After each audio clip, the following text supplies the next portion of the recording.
En 1912, un arqueólogo alemán llamado Ludwig Borchardt metió en una caja de madera el objeto que se convertiría en uno de los más reconocibles del arte antiguo de todo el mundo. Dentro, el busto de una mujer.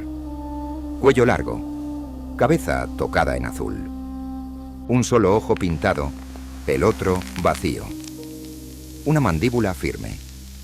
Una expresión que no pide nada y no explica nada. Borchardt, al rellenar el inventario oficial de la excavación, describió el objeto de manera tan técnica y tan escueta que las autoridades egipcias que supervisaban los hallazgos y que tenían derecho a retener la mitad, no entendieron lo que estaban dejando salir del país. El busto viajó a Berlín. Egipto lo reclamó durante décadas. Sigue en Berlín. Esa historia, la del busto robado a plena vista, es en miniatura la historia de Nefertiti entera. Una presencia enorme que durante siglos fue invisible. Un poder ejercido a plena luz que los registros posteriores decidieron no ver. 1200 años antes, en el extremo sur del Mediterráneo, otra mujer gobernaba el reino más rico del mundo antiguo, mientras Roma decidía si iba a destruirla o a necesitarla. Cleopatra VII entendía 9 idiomas. Administraba una economía que financiaba los ejércitos romanos y controlaba las rutas comerciales entre África, Arabia y el Mediterráneo. El mundo la recuerda principalmente como la amante de 2 generales romanos. Nefertiti y Cleopatra están separadas por más de 1000 años. Por el colapso de civilizaciones enteras. Por el paso del egipcio antiguo al griego como lengua del poder. Y sin embargo comparten algo que va más allá de la geografía o del género. Las 2 gobernaron Egipto en momentos de fractura radical. Las 2 ejercieron un poder que el registro oficial tardó siglos en reconocer y las 2 fueron reducidas después de su muerte a versiones de sí mismas que tenían poco que ver con lo que realmente fueron. Esta es la historia que los muros intentaron borrar.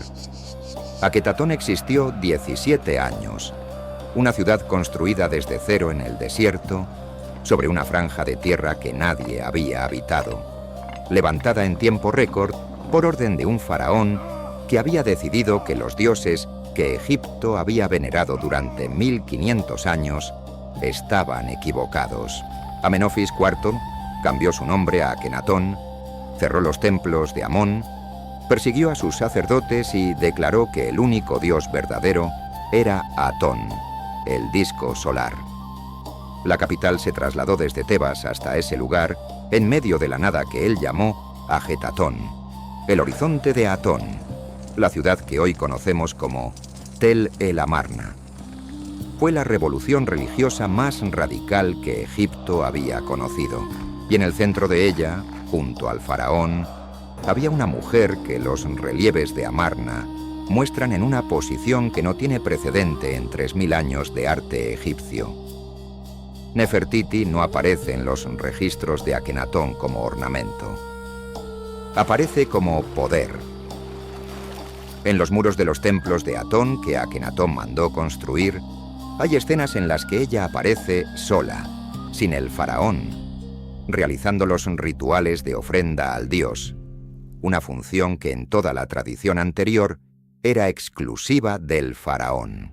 En otras representaciones lleva la corona azul, el hayati, que es la corona de guerra, y adopta la postura clásica del soberano, aplastando a los enemigos bajo su lanza. Esa imagen, en la iconografía egipcia, tiene un significado preciso. Es el faraón ejerciendo su función de garante del orden cósmico. Nefertiti aparece en esa postura, al menos en 4 relieves conocidos del período de Amarna. No es decoración, es una declaración de función real. Lo que sabemos de su origen es mínimo y debatido. Su nombre significa «La Bella ha llegado», lo que algunos arqueólogos han interpretado como indicio de que no era egipcia de nacimiento, que llegó de otro lugar. La teoría más extendida entre los especialistas es que era sobrina o hija del poderoso funcionario Ay, que años después sería uno de los últimos faraones de la 18ª dinastía.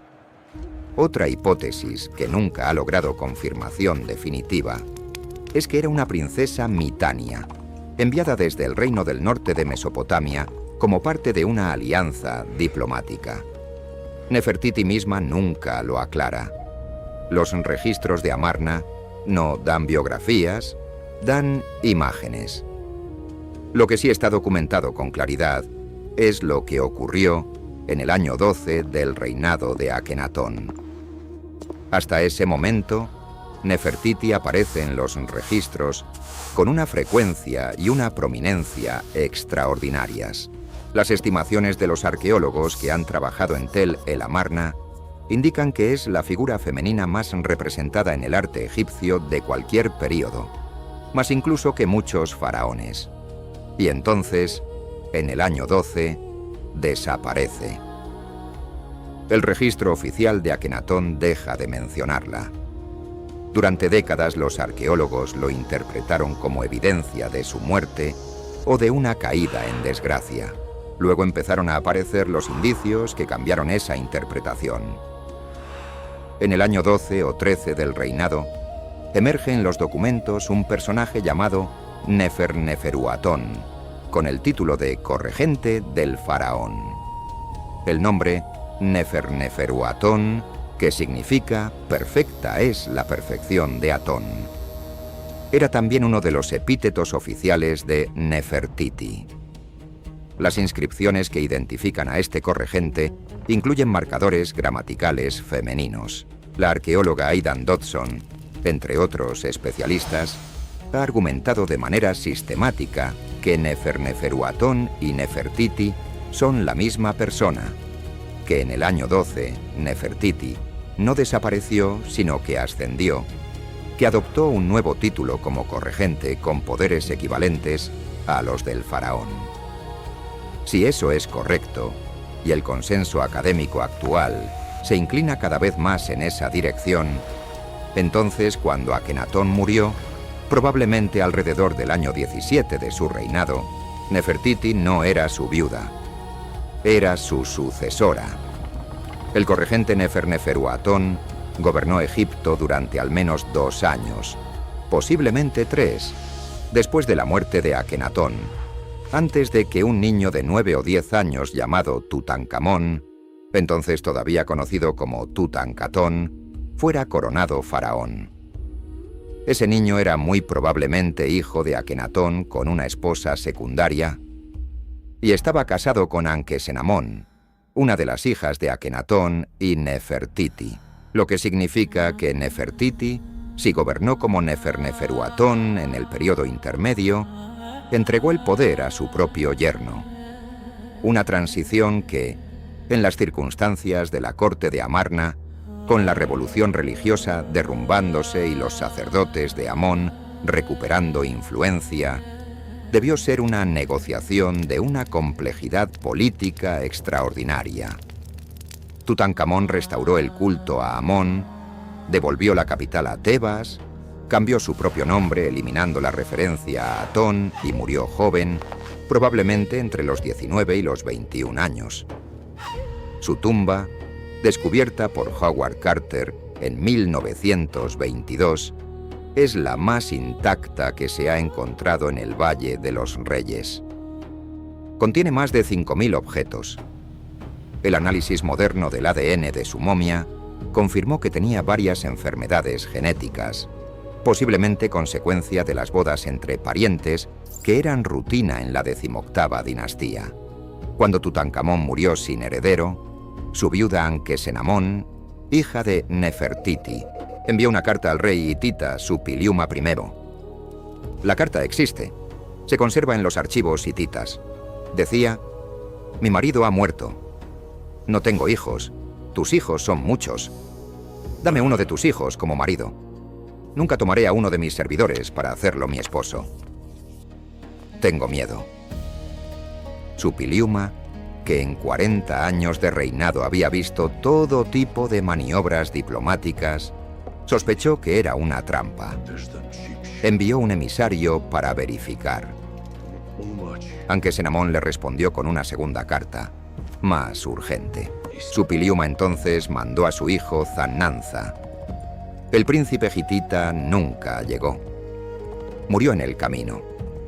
Las fuentes hititas culpan a los egipcios de haberlo asesinado.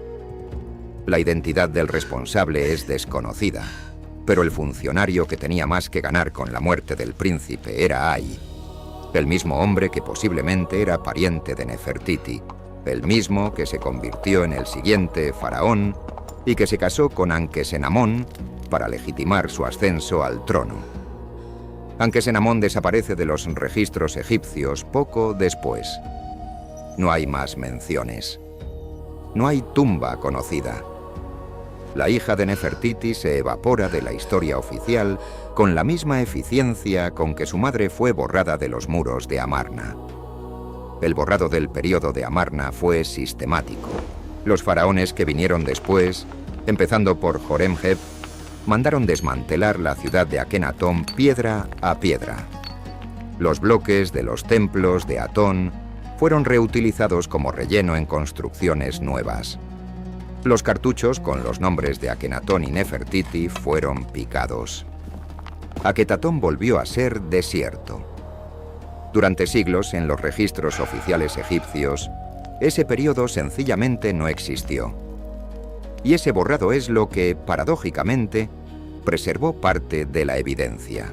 Los bloques reutilizados como relleno en los pilones de Karnak fueron sacados a la luz por los arqueólogos del siglo XX.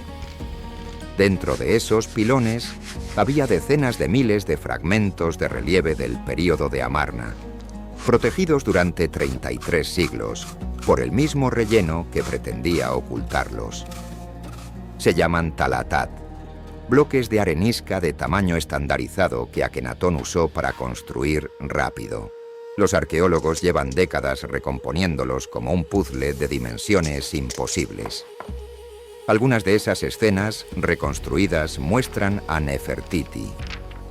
En cuanto al busto que Borchardt se llevó a Berlín en 1912, fue encontrado en el taller del escultor real Tutmosis, en la zona de los talleres artesanales de Aketatón. Estaba en el suelo, entre otros objetos, cuando el sitio fue excavado. El ojo izquierdo nunca fue encontrado. Hay dos hipótesis: que nunca fue terminado, que el busto era un modelo de taller que los artesanos usaban como referencia para otros retratos y que por eso un ojo está perfectamente detallado y el otro no fue incrustado. O que el ojo se perdió en los 33 siglos que el busto estuvo enterrado. El busto tiene 48 centímetros de altura. Está hecho de piedra caliza cubierta con varias capas de yeso pintado. La corona azul es inusual. No corresponde a ninguna corona real estándar del período. Es posiblemente una variante del hayati de guerra, adaptada para la representación artística. La expresión que tiene, si uno la observa durante suficiente tiempo, no es serena. Es de una concentración absoluta. 1200 años después del período de Amarna, Egipto ya no era el centro del mundo mediterráneo. Era una pieza en el tablero de un mundo nuevo, donde el poder lo ejercían primero los reyes macedonios, herederos de Alejandro Magno, y luego, de manera cada vez más aplastante, Roma.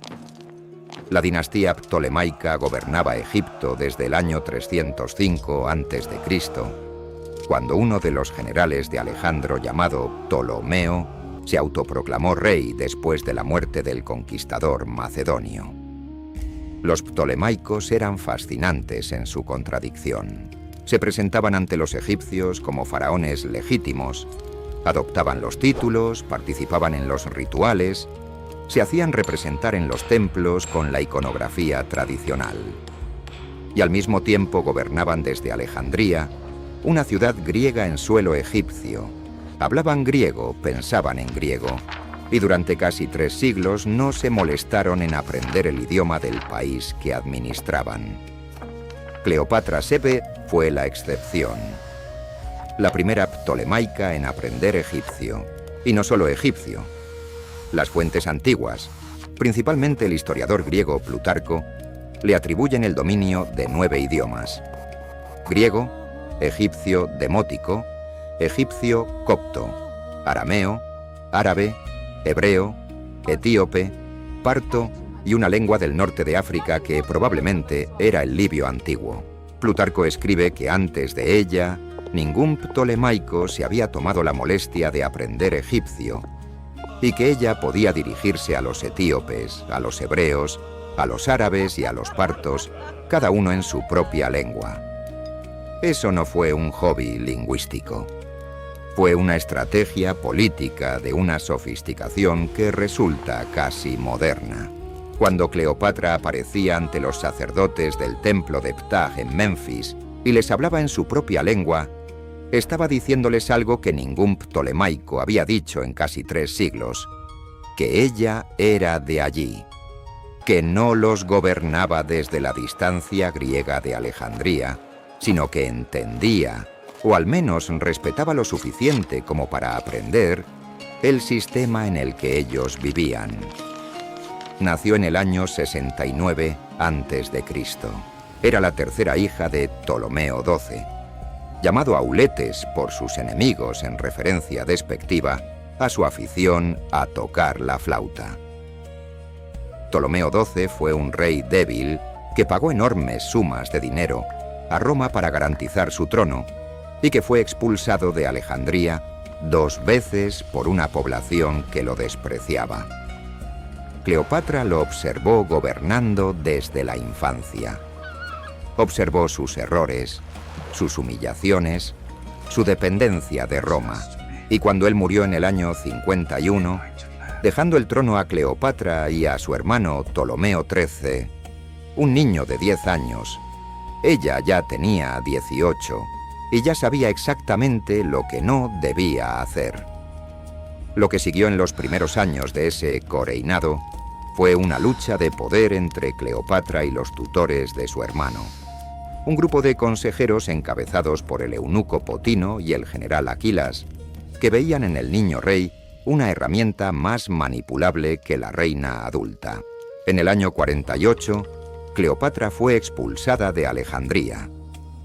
Reunió un ejército en la frontera siria y esperó el momento. Ese momento llegó en forma inesperada. Julio César llegó a Alejandría persiguiendo a Pompeyo, su rival en la guerra civil romana que acababa de ganar en la batalla de Farsalia. Pompeyo había buscado refugio en Egipto y fue asesinado en el muelle antes de desembarcar, una iniciativa de los tutores de Ptolomeo, que creyeron que halagando al vencedor de la guerra civil afianzarían su posición. César, al ver la cabeza de Pompeyo que le presentaron como regalo, lloró. Pompeyo había sido su yerno. El gesto que los consejeros ptolemaicos creyeron inteligente fue el primer error de una serie que los destruiría. César tenía 52 años. Era el hombre más poderoso del mundo romano. Y estaba de repente varado en Alejandría con una fuerza militar pequeña, en un palacio real controlado por los tutores de un niño rey que acababa de asesinar a su aliado.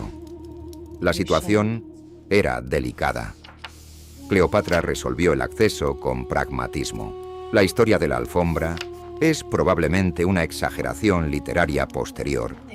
El núcleo histórico es simplemente que logró ser introducida en el palacio sin que los agentes de su hermano lo impidieran, y que tuvo una conversación con César esa noche. Lo que dijo en esa conversación no está registrado. El resultado sí. Al día siguiente, César convocó a Ptolomeo y a Cleopatra y declaró que ambos debían gobernar juntos según la voluntad del padre muerto. Los tutores del niño comprendieron que habían perdido. Lo que vino después fue una guerra. Potino organizó el asedio del Palacio Real donde César y Cleopatra estaban refugiados. Los alejandrinos, que detestaban la presencia romana, se sumaron al bando de Ptolomeo XIII. César tuvo que pedir refuerzos. Durante meses, él y Cleopatra estuvieron sitiados en el complejo palaciego de Alejandría, mientras en el exterior ardía la ciudad. En ese incendio, accidental o intencional, según las fuentes, ardió parte de la gran biblioteca de Alejandría, uno de los daños culturales más debatidos de la antigüedad. Cuando los refuerzos llegaron, el ejército de Ptolomeo XIII fue derrotado. El niño rey huyó y se ahogó en el Nilo. Potino fue ejecutado.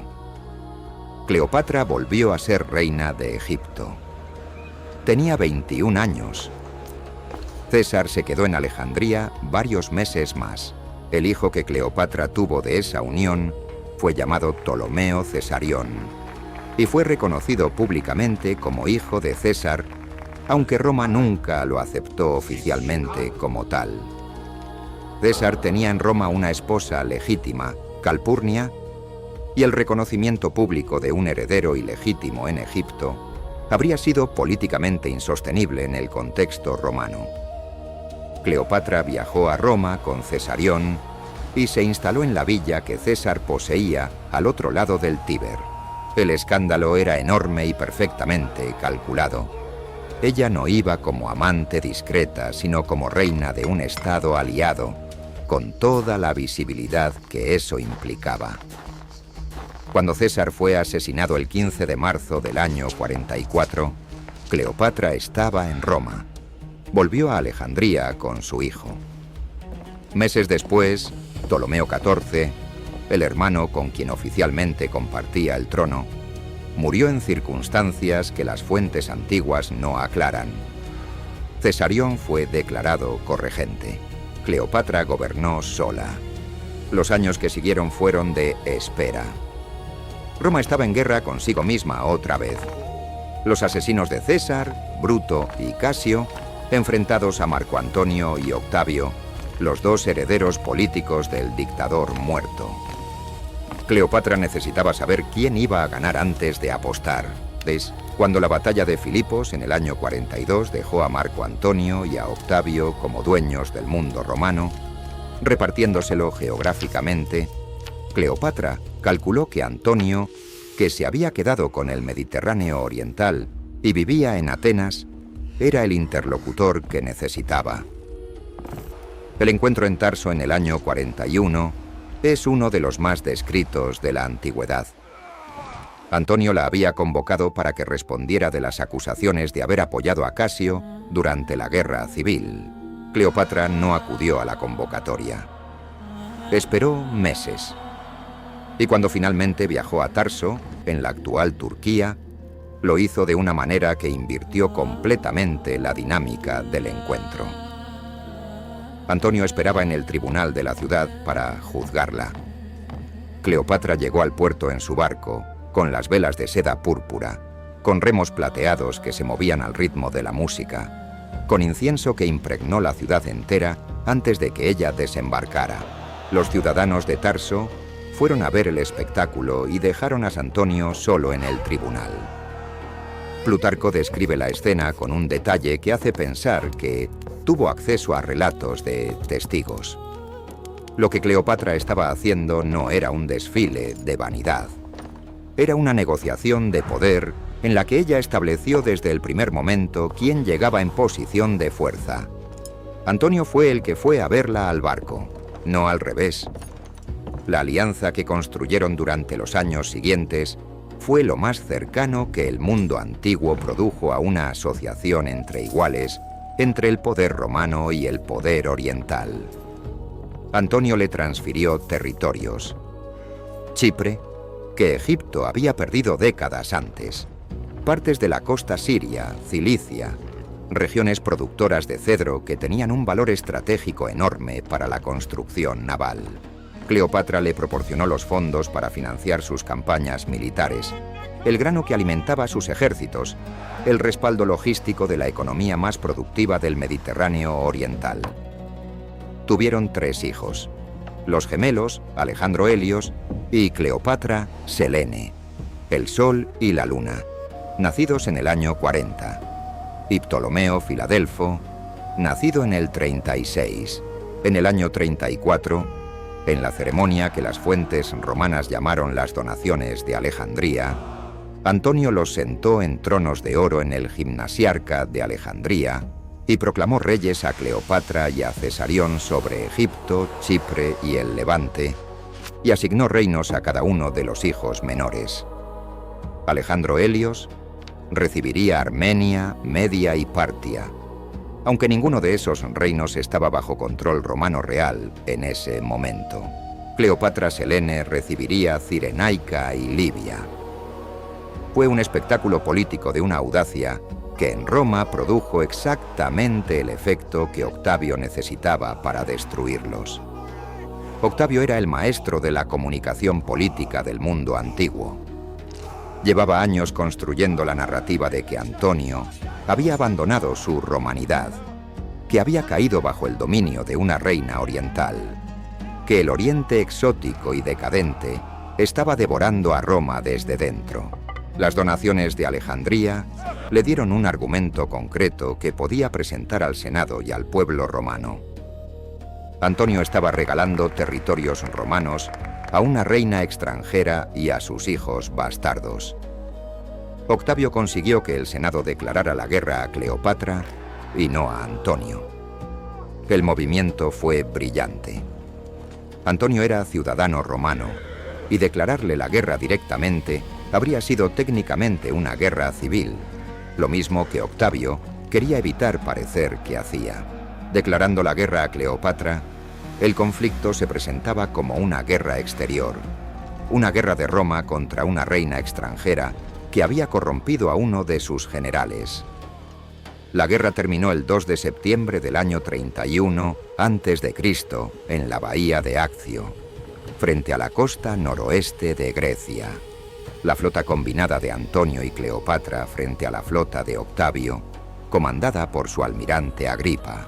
Las fuentes antiguas discrepan sobre lo que ocurrió en el centro de la batalla. Cleopatra retiró su escuadra con 60 barcos egipcios y Antonio la siguió abandonando el combate. Las versiones hostiles lo presentan como una huida cobarde de Cleopatra, seguida de la deserción de Antonio.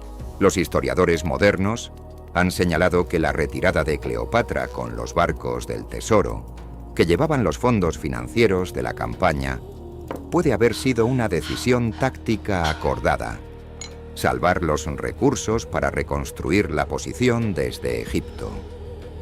Sea cual sea la interpretación, el resultado fue la derrota.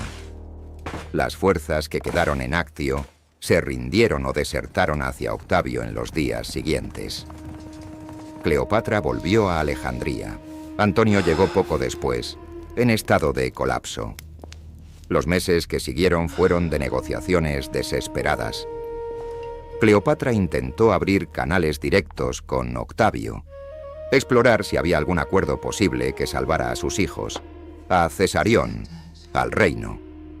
Octavio, que era el negociador más frío del mundo romano, respondió con evasivas mientras avanzaba militarmente. Cuando el ejército de Octavio llegó a las puertas de Alejandría, Antonio recibió la noticia falsa de que Cleopatra había muerto. Se lanzó sobre su espada. Fue llevado moribundo al mausoleo donde Cleopatra se había encerrado con 2 de sus sirvientas.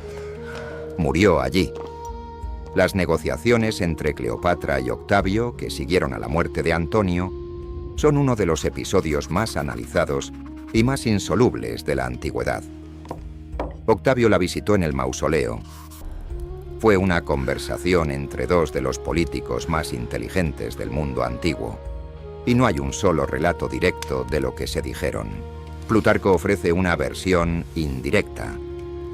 La sustancia parece haber sido esta: Cleopatra quería saber si había algún futuro posible para ella y para sus hijos en el mundo que Octavio iba a gobernar.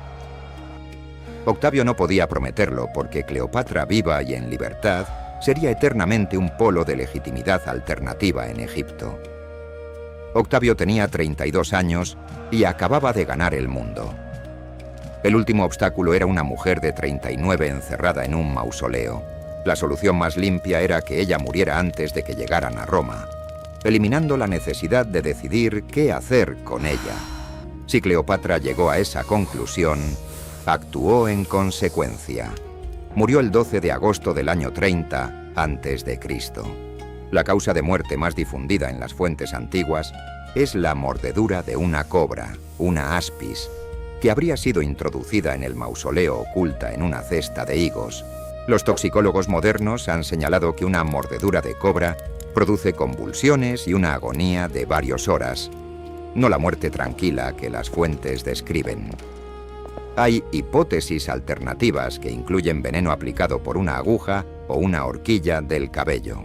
La realidad es que nadie estaba presente cuando murió, salvo sus dos sirvientas, que también murieron o cayeron inconscientes, y que el mecanismo exacto sigue siendo desconocido. Cesarión, que tenía 17 años y había sido enviado hacia el sur, hacia la India, por una ruta de caravanas, fue capturado y ejecutado. Octavio entendió que el hijo reconocido de César, aunque Roma nunca lo hubiera legitimado oficialmente, era una amenaza permanente. Los otros tres hijos de Cleopatra y Antonio fueron llevados a Roma y criados por Octavia, la hermana de Octavio y exesposa de Antonio. Desfilaron encadenados en el triunfo de Octavio, con cadenas de oro porque eran de sangre real. Cleopatra Selene, la hija de Cleopatra, se casó eventualmente con Juba II Westo, rey de Mauritania, un reino en el norte de África. Gobernó ese reino junto a su marido con una competencia administrativa considerable. Cuando Juba II acuñó monedas del reino, puso su propio retrato en ellas, igual que su madre había puesto el suyo en las monedas de Egipto. El linaje de Cleopatra continuó en el norte de África durante generaciones. La historia oficial raramente sigue ese hilo. La pregunta de qué conecta a estas dos mujeres, separadas por 12 siglos y por el colapso de civilizaciones enteras, tiene respuestas que van más allá de lo evidente. La conexión más directa es el contexto de fractura. Nefertiti gobernó en el momento de mayor ruptura interna que Egipto había conocido, cuando el sistema religioso y político de 3000 años fue desmantelado en una década por la revolución de Amarna. Cleopatra gobernó en el momento de la absorción final de Egipto por Roma, cuando la tradición faraónica era un sistema en extinción que ella intentó usar como legitimidad, mientras el mundo a su alrededor se transformaba en algo irreconociblemente diferente. Las dos entendieron que el poder en Egipto tenía una dimensión religiosa que era inseparable de la política. Nefertiti apareció en los rituales de Atón como figura sacerdotal real. Adoptó una función que en la tradición anterior era exclusiva del faraón. Y si gobernó como Neferneferuatón, fue en parte porque el sistema de Amarna requería un gobernante que fuera la representación viviente de la relación con el dios. Cleopatra se presentó ante los sacerdotes egipcios como la encarnación de Isis, la diosa madre, la diosa que había reunido los fragmentos del cuerpo de Osiris y dado vida a Horus. La identificación con Isis no era metafórica, era una declaración de función real. Ella era la mediadora entre el mundo humano y el divino, exactamente igual que los faraones de 3000 años de historia. Hay otro vínculo más específico y menos visible. Ambas gobernaron en periodos en que el linaje dinástico estaba en crisis, en que la legitimidad del trono era disputada, y ambas respondieron a esa crisis con una inteligencia política que los registros posteriores prefirieron no reconocer como tal. Es más fácil explicar el poder de Nefertiti como el producto de su belleza o de su influencia sobre un faraón excéntrico. Es más fácil explicar el poder de Cleopatra como el producto de su habilidad para seducir a hombres poderosos. Las dos explicaciones tienen en común que eliminan la agencia propia de las mujeres y la sustituyen por su capacidad de influir en los hombres que realmente ejercerían el poder. Es una narrativa más cómoda. También es una narrativa que no coincide con los hechos. Los relieves de Amarna muestran a Nefertiti en postura de faraón. Las monedas de Cleopatra muestran a una gobernante, no a una consorte. Las cartas diplomáticas del período ptolemaico la tratan como soberana de pleno derecho. El registro material dice algo diferente a la narrativa que le sucedió. El borrado de Nefertiti fue físico. Su nombre picado de los muros, la ciudad de Amarna desmantelada, los bloques reutilizados como relleno. El borrado de Cleopatra fue narrativo. La propaganda romana que Octavio construyó durante décadas la convirtió en el arquetipo de la mujer oriental peligrosa, irracional, sexualmente descontrolada, que corrompe a los hombres romanos racionales y disciplinados. Ese retrato fue tan eficaz que Virgilio lo incorporó en la Eneida y Horacio lo celebró en su poesía. Y durante 18 siglos fue básicamente la versión canónica de quien había sido Cleopatra. El Renacimiento la recuperó como personaje trágico. Shakespeare le dio a la tragedia forma dramática que sigue siendo la referencia en el mundo anglófono. El cine del siglo XX la convirtió en icono visual. Ninguna de esas versiones se parece especialmente a la mujer que gestionaba la economía del estado más rico del Mediterráneo, que negociaba con Roma como igual, que aprendió 9 idiomas como herramienta de poder, que tomó la decisión de morir en sus propios términos antes de ser exhibida encadenada en las calles de Roma.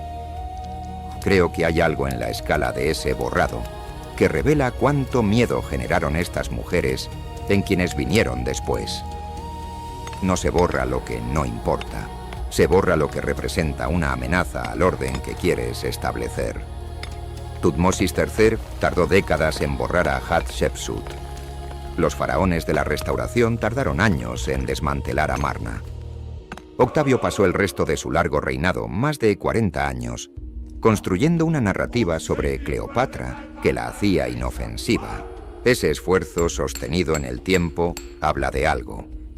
Que el ejemplo de mujeres que gobernaron con competencia y con poder real era un ejemplo que el orden masculino no podía permitirse dejar en pie. La tumba de Nefertiti no ha sido encontrada. Su momia, si existe, no ha sido identificada con certeza. En 2016, el arqueólogo Nicholas Reeves publicó su teoría de que en la tumba de Tutankamón hay una cámara sellada y que esa cámara es la tumba original de Nefertiti, reutilizada después para el entierro urgente del joven faraón. Los análisis de radar realizados en los años siguientes dieron resultados que las diferentes instituciones involucradas interpretaron de manera contradictoria. La investigación continúa. Si esa cámara existe y se abre, podría ser el descubrimiento arqueológico más importante del siglo. La tumba de Cleopatra tampoco ha sido encontrada. Las fuentes antiguas indican que Octavio la enterró junto a Antonio, en el mausoleo que ella misma había mandado construir en Alejandría. La ciudad de Alejandría que conoció Cleopatra está en parte bajo el mar, hundida por terremotos y subsidencia del terreno en los siglos posteriores. La arqueóloga Kathleen Martínez lleva más de 20 años convencida de que la tumba está en Taposiris Magna, un sitio a 50 kilómetros al oeste de Alejandría. Ha encontrado monedas con el retrato de Cleopatra, una estatua de Isis, fragmentos de estatuas que podrían representar a Antonio, un sistema de túneles, 44 tumbas intactas de individuos de élite. La tumba principal, si está allí, todavía no ha aparecido. El busto de Berlín tiene 48 centímetros y 3.300 años. El gobierno egipcio lo ha reclamado formalmente múltiples veces. El Museo Egipcio de Berlín argumenta que fue adquirido legalmente según las normas vigentes en 1912, que su conservación en Berlín garantiza su preservación y acceso universal, y que devolverlo establecería un precedente que afectaría a colecciones de todo el mundo. La conversación sobre restitución de patrimonio cultural que ese debate anticipa todavía no ha encontrado resolución. Hay algo que persiste en las ausencias. En el ojo vacío del busto. En la cámara sellada que puede o no existir en el Valle de los Reyes. En los metros de arena mediterránea sobre los restos de una ciudad que fue durante siglos la más brillante del mundo antiguo. Nefertiti gobernó en la ciudad más radical que Egipto construyó en el período más perturbador de su historia, y su nombre fue picado de los muros. Cleopatra gobernó el Egipto final, el último capítulo de 3000 años de civilización faraónica, y la narrativa que la sobrevivió fue diseñada por sus enemigos. Las dos estuvieron ahí. El Nilo corrió durante sus reinados, igual que corrió durante los de cualquier faraón que el registro oficial decidió honrar. Los templos funcionaron, los ejércitos marcharon, las cosechas crecieron. La doble corona fue llevada. El resto fue el trabajo de quienes vinieron después, que decidieron qué merecía ser recordado y qué debía desaparecer. Y eligieron mal, porque aquí seguimos hablando de ellas,